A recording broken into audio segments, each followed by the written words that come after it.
The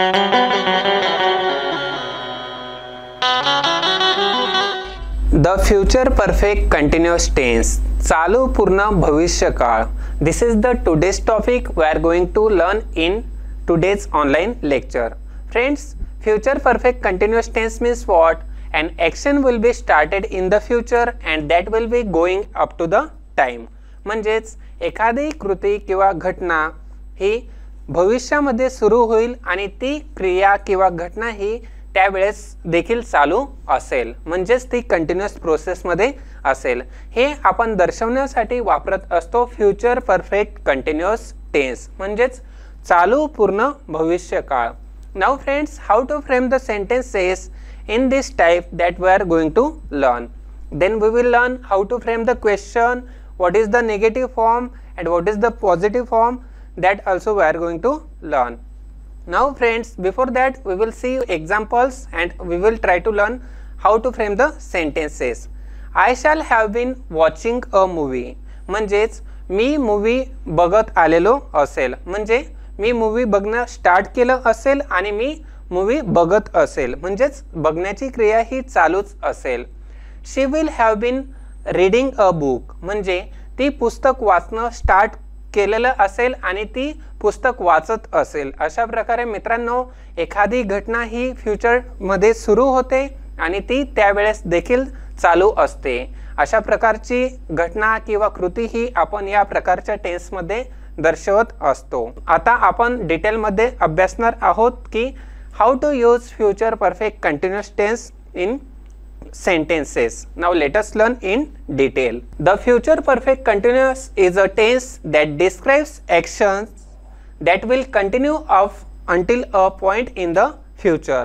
म्हणजेच चालू पूर्ण भविष्य काळ हा एक काळ आहे जो भविष्यातील एक बिंदूपर्यंत चालू राहणाऱ्या क्रियांचे वर्णन करतो. अशा प्रकारे मित्रांनो, आपण फ्युचर परफेक्ट टेन्स हा वाक्यामध्ये दर्शवत असतो.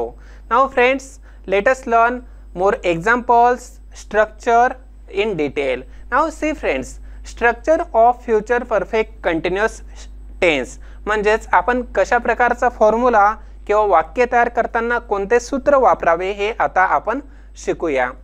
Friends, in the beginning we are using subject. आपण वाक्याच्या सुरुवातीला कर्ता हा वापरत असतो. त्यानंतर will or shall plus have plus been plus past participle plus object.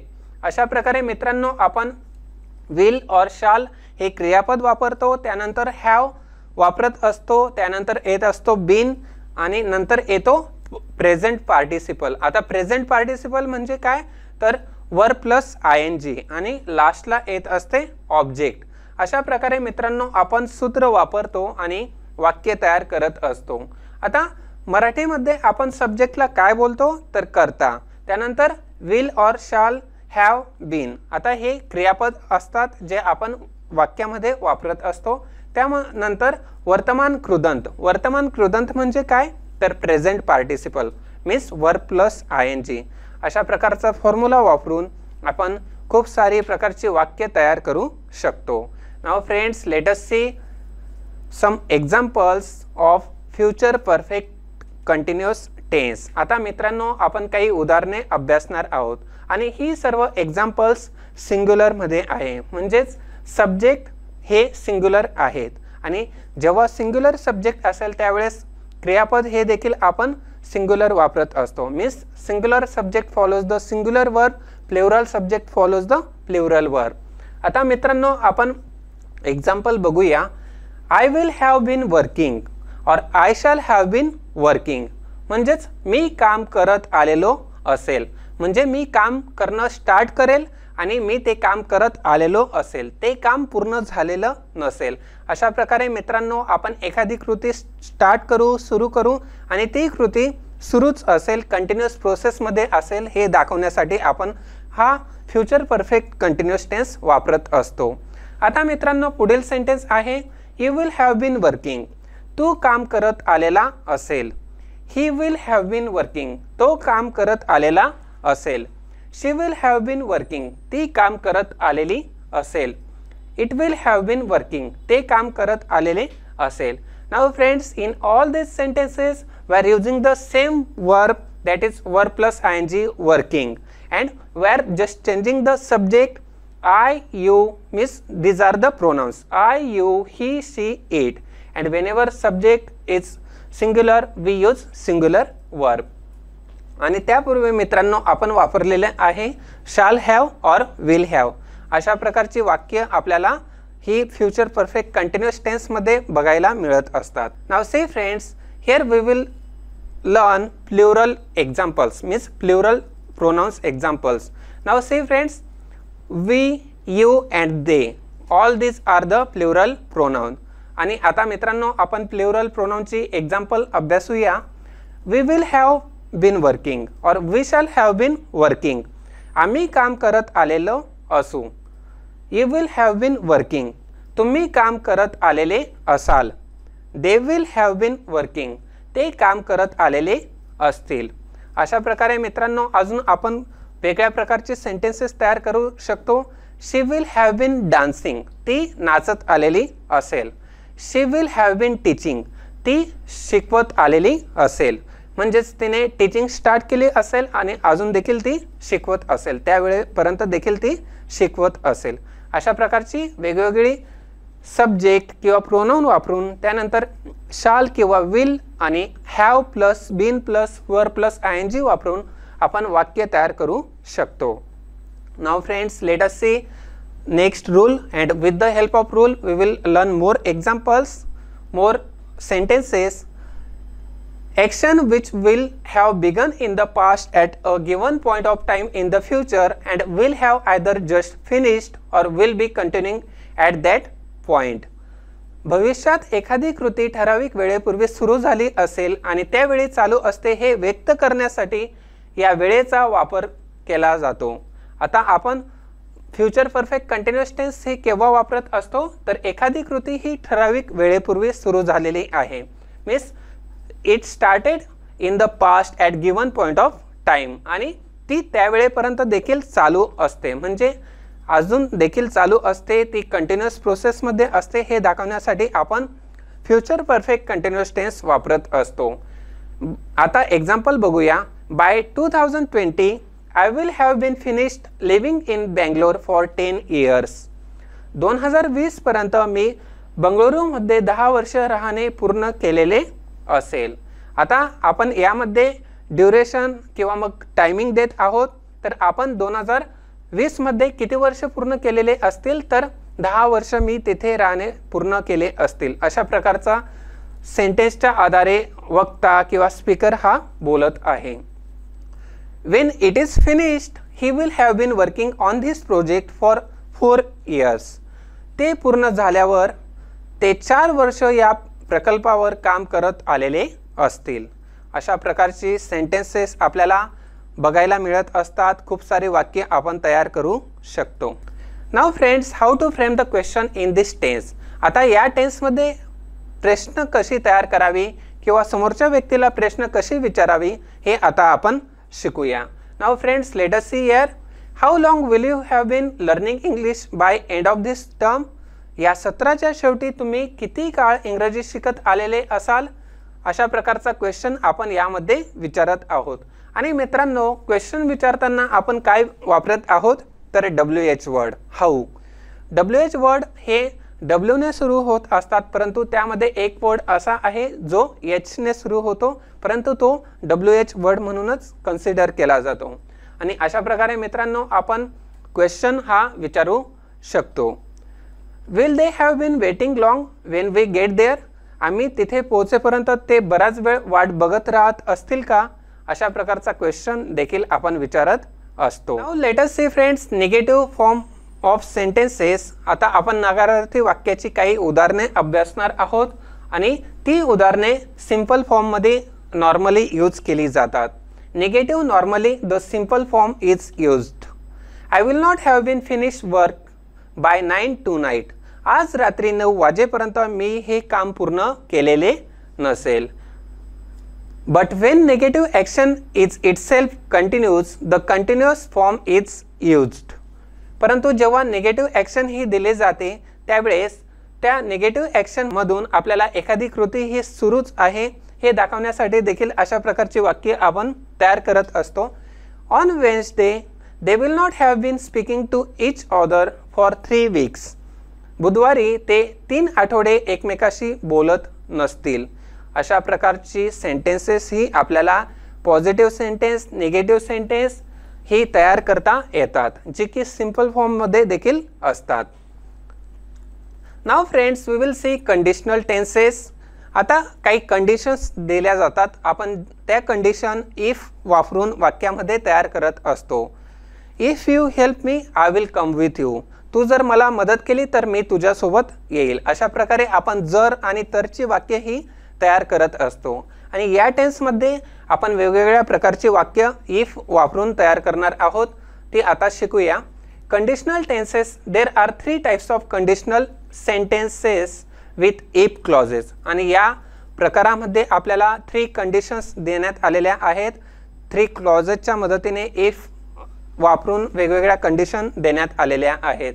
आता फर्स्ट जी कंडिशन आहे आपण शिकणार आहोत ओपन कंडिशनल.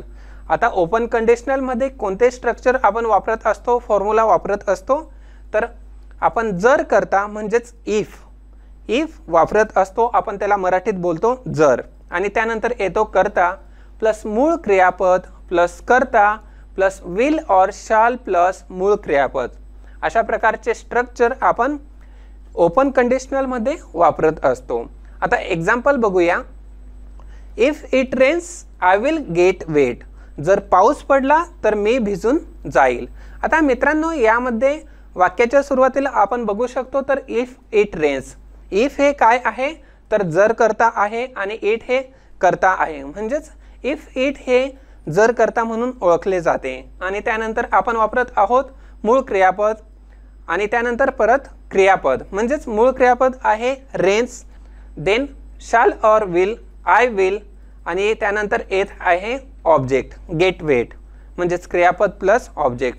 अशा प्रकारे आपण ओपन कंडिशनलमध्ये इफ वापरून वाक्य तयार करत असतो, जे की कंडिशन दाखवत असते. Now let us see use when we are talking about an immediate or direct possibility. That time we use all this type of sentences of if condition. If he finds out he will be angry. जर त्याला कळलं तर त्याला राग येईल. म्हणजेच त्याला एखादी गोष्ट कळली तर तो रागीट बनेल किंवा त्याला राग येईल. अशा प्रकारे आपण वेगवेगळे सेंटेन्स तयार करतो आणि या आधारे आपल्याला इथे एक वेगळं सेंटेन्स बघायला मिळत आहे, जे की इफ हे कंडिशन दर्शवत आहे. We will catch the train if we hurry. जर आपण घाई केली तर आपण ट्रेन पकडू. आपण जर घाई केली तर काय होईल तर आपण ट्रेन पकडू शकतो. अशा प्रकारचा मीनिंग या वाक्याच्या आधारे आपल्याला मिळत आहे. आता मित्रांनो, how to make question in future perfect continuous tense. चालू पूर्ण भविष्य काळामध्ये प्रश्न कसा तयार करावा हे आता शिकूया. Will you vote for me if I stand for the चेअरमनशिप. मी सभापती पदासाठी उभा राहिलो तर तुम्ही मला मतदान कराल का? अशा प्रकारचा क्वेश्चन आपण इफ कंडिशन वापरून तयार करत आहोत. आता क्वेश्चन आपण शिकलेलो आहोत. त्यानंतर सेंटेन्स हे नकारार्थी कसे तयार करावे, निगेटिव्ह कसे तयार करावे हे आता आपण शिकूया. मित्रांनो, if you don't go she will not speak to you again. जर तू गेला नाहीस, जर तू गेली नाहीस, आपण इथे गेला किंवा गेली कन्सिडर करू शकतो. जर तू गेला नाहीस तर ती पुन्हा तुझ्याशी बोलणार नाही. अशा प्रकारे मित्रांनो, आपण निगेटिव्ह सेंटेन्स तयार केलेले आहे. आणि हे सेंटेन्स निगेटिव्ह आहे हे आपल्याला कशावरून कळते तर आपण क्रियापदानंतर नॉट वापरत आहोत. आणि काही सेंटेन्समध्ये नेवर देखील येत असते, जे की निगेटिव्ह मिनिंग देते. म्हणजेच विल नॉट और शाल नॉट वापरून आपण वाक्य नकारार्थी तयार करतो. Now friends, let us see the second conditional. आपण फर्स्ट बघितले आहे ओपन कंडिशनल, आता आहे second conditional. And what is the structure of second conditional? If plus simple past plus would plus infinitive. If it rained I would get wet. जर पाऊस पडला तर मी भिजून जाईल. आता मित्रांनो, यामध्ये आपण वापरत आहोत इफ आणि त्यानंतर वापरत आहोत सिंपल पास्ट. इट रेन्ड. आता रेन प्लस एडी रेन्ड आणि त्यानंतर आहे वुड आणि येतो नंतर इन्फिनेटिव्ह म्हणजेच main form of the verb get wet. अशा प्रकारे मित्रांनो आपण सेकंड कंडिशनलमध्ये if plus simple past plus would plus infinitive वापरून वाक्य हे कंडिशनल बनवत असतो. आता आपण पुढील सेंटेन्स आणि पुढील रूल अभ्यासूया. Now friends, let us see when we are talking about the possibility which is not immediate but more remote. For that also we use if condition, and example we will see now. If I own 5 lakh I would purchase a bungalow. जर मी 5 लाख रुपये जिंकलो तर मी बंगला विकत घेईन. अशा प्रकारची possibility मित्रांनो आपण या वाक्याच्या आधारे दर्शवत असतो. एखादी कृती झाली किंवा एखादी घटना झाली तर मी हे करेल, मी ते करेल हे सांगण्यासाठी, हे दर्शवण्यासाठी आपण इफ कंडिशन वापरून वाक्य तयार करू शकतो आणि त्या वाक्याचा मीनिंग हा वेगवेगळा तयार करू शकतो, ज्या आधारे आपण खूप सारी वाक्य तयार करत असतो. Would you buy a second hand car from him if he offered you one. जर त्याने तुम्हाला कार दिली तर तुम्ही वापरलेली कार खरेदी कराल का. अशा प्रकारचे क्वेश्चन हे इफ या कंडिशनमध्ये आपण वापरत आहोत. अशा प्रकारचे क्वेश्चन आपण या प्रकारात तयार करत असतो. आता क्वेश्चन तयार करताना आपण काय करतो तर आपण यामध्ये विल किंवा वुड वाक्याच्या सुरुवातीला घेत आहोत आणि आपण समोरच्याला क्वेश्चन विचारत आहोत. आता नकारार्थी वाक्य बघूया. If we didn't pay such high taxes we would not complain so much about the government. एवढा मोठा कर आम्ही भरला नसता तर आम्ही सरकारकडे एवढी तक्रार केली नसती. Means friends, they have paid high taxes and they are complaining, so that's why they are telling if we didn't pay such high taxes we would not complain so much about the government. अशा प्रकारचा वाक्याचा अर्थ हा आपल्याला मराठीमध्ये बघायला मिळत आहे आणि इंग्लिश सेंटेन्स आपण तयार केलेली आहे. Now friends, let us see the third conditional, and in third conditional we are using the structure if plus कर्ता प्लस had प्लस क्रियापदाचा आणखी एक प्रकार प्लस कर्ता plus would plus have plus remaining part of the sentence. आता मित्रांनो example आहे if plus subject. आता याच्याच आपण मराठीमध्ये भाषांतर आहे ते आता इंग्लिशमध्ये बघत आहोत. आता इंग्लिशमध्ये आपण भाषांतर बघूया. If plus subject plus past perfect plus had plus past perfect plus would plus have plus past participle. आणि सेंटेन्स आहे if it had rained I would have got wet. जर पाऊस पडला असता तर मी भिजून गेलो असतो. अशा प्रकारचा थर्ड सेंटेन्समध्ये थर्ड कंडिशनमध्ये आपल्याला वेगळ्या मिनिंगने वेगळ्या अर्थाने वाक्याची रचना करता येत असते. Now friends, when we are talking about a past possibility which did not happen, that time we use this tense and we use condition also. जेव्हा आपण भूतकाळाच्या संभाव्यतेबद्दल बोलत असतो तेव्हा जे घडले नाही ते व्यक्त करण्यासाठी अशा वाक्यरचनेचा आपण वापर करत असतो. याला कधी कधी खोटे किंवा भ्रामक किंवा काल्पनिक भूतकाळ देखील म्हणत असतात. म्हणजेच एखादी घटना ही घडली नाही आणि आपण ते व्यक्त करण्यासाठी आपण या प्रकारचा टेन्स किंवा या प्रकारची वाक्य ही वेगळ्या स्ट्रक्चरनी वेगवेगळ्या वाक्य रचनेनी तयार करत असतो. If I had seen the red light I would have stopped. जर मी लाल दिवा पाहिला असता तर मी थांबलो असतो. Miss friends, he has not seen the red light. म्हणजे त्याने रेड लाईट बघितलेला नाही, परंतु मी हे बघितलं असतं किंवा हे झालं नसतं तर काय केलं असतं हे आपण म्हणजे काल्पनिक गोष्टी ह्या बोलत असतो किंवा मी हे केलं असतं, मी ते केलं असतं. अशा प्रकारचे एक्सप्लेनेशन आपण या प्रकारच्या वाक्याच्या आधारे देत असतो. Now friends, let us see questions. Would you have left if you had known they were coming. त्यांच्या येण्याची माहिती मिळाली असती तर तुम्ही निघून गेला असता का. अशा प्रकारचा क्वेश्चन आपण समोरच्याला विचारू शकतो. आता निगेटिव्ह सेंटेन्स वुड नॉट. आता वुड नॉट वापरून आपण वाक्य नकारार्थी बनवत आहोत. I would not have bought laptop if I had realize you already had one. तुमच्याकडे लॅपटॉप आहे हे लक्षात आले असते तर मी लॅपटॉप विकत घेतला नसता. In this way friends, many sentences we can use in future perfect continuous tense, and we can use the condition if also. And when we are using the if condition, so our sentences will be impressive, very effective, and our command over language will be very good, and we will be very fluent in English. अशा प्रकारे मित्रांनो आपण future perfect continuous tense हा topic पूर्ण केलेला आहे.